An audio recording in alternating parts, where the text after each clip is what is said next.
நெல்லின் ஈரப்பதத்தை உலர்த்தும் இயந்திரத்தை தயாரித்து அறிவியல் கண்காட்சியில் காட்சிப்படுத்திய பள்ளி மாணவி மாவட்ட ஆட்சியர் மகாபாரதி வியந்து பாராட்டினார். மயிலாடுதுறை மாவட்டம் கூரைநாடு பகுதியில் உள்ள கிட்டப்பா நகராட்சி மேல்நிலைப் பள்ளியில் பெண் குழந்தைகளுக்கு கற்பிப்போம், பெண் குழந்தைகளை பாதுகாப்போம் என்ற திட்டத்தின் கீழ் அறிவியல் கண்காட்சி இன்று நடைபெற்றது. இதனை மாவட்ட ஆட்சியர் ஏபி மகாபாரதி ரிப்பன் வெட்டி துவக்கி வைத்தார். இதனைத் தொடர்ந்து மாணவர்கள் காட்சிப்படுத்தியிருந்த பல்வேறு விதமான கண்டுபிடிப்புகளை பார்வையிட்டு கலந்துரையாடினார்.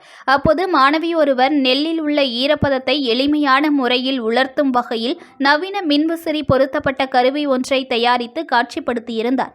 இதனை பார்த்த மாவட்ட ஆட்சியர் மகாபாரதி மாணவியிடம் கலந்துரையாடினார்.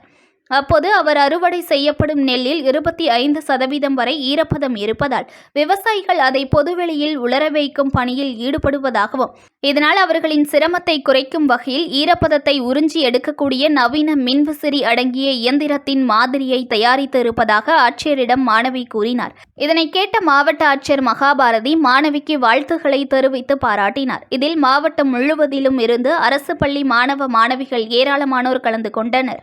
நியூஸ் ஒன் தமிழை லைக் பண்ணுங்க, கமெண்ட் பண்ணுங்க, ஷேர் பண்ணுங்க, மறக்காம சப்ஸ்கிரைப் பண்ணுங்க.